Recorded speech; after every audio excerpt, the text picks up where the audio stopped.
এক আপু কচুরমুখী দিয়ে গরুর মাংস রান্না করে খাইয়েছিল। খেতে ভীষণ ভালো হয়েছিল। আজ যখন মুরগি রান্না করব বলে ভাবছিলাম, তখনই সেই আপুর কথা মনে পড়ায় ভাবলাম মুরগি দিয়ে আজ কচুরমুখী ট্রাই করা যাক। তো যেই ভাবা সেই কাজ। এই রেসিপিটি করার জন্য আমি 1 কেজি মুরগির মাংস ও হাফ কেজি কচুরমুখী নিয়েছি। এবার মাংসগুলোকে নুন হলুদ দিয়ে মাখিয়ে রাখছি। এবার একটা স্পেশাল মশলা তৈরি করে নিচ্ছি।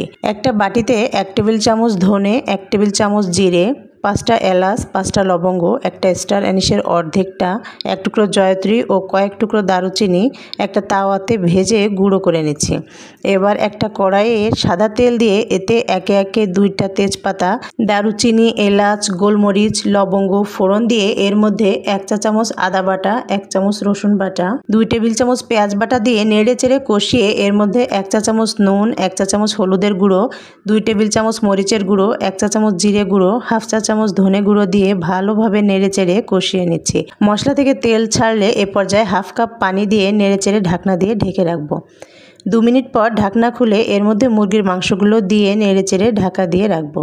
ঢাকনা খুলে 2 মিনিট ধরে কষাবো। মশলা থেকে তেল ছাড়লে এর মধ্যে কচুরমুখীগুলো দিয়ে দেব। সব কিছু একত্রে আরও কিছুক্ষণ কষিয়ে 4 থেকে 5টা কাঁচামরিচ দিয়ে পরিমাণ মতো পানি দিয়ে ঢাকা দিয়ে রাখবো।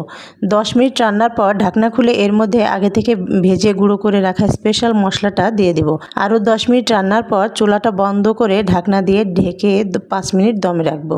এবার দেখুন রান্নাটা কতটা কালারফুল হয়েছে। রান্না শেষে আমি আর বসে থাকতে পারলাম না, তাই গরম গরম ধোয়া ওঠা ভাতের সাথে মাংস দিয়ে ভাত খেতে বসলাম। এখানে কচুরমুখীটা চাপ দিয়ে দেখাচ্ছি, দেখুন একদমই গলে গেছে। মাংস আর কচুরমুখীর এই রেসিপিটা কতটা মজা হয়েছে সত্যিই আমি আপনাদের বোঝাতে পারবো না, ততক্ষণ পর্যন্ত না আপনারা নিজেরা ট্রাই করবেন। যাই হোক, আজ আমি খেতে খেতে বিদায় নিচ্ছি।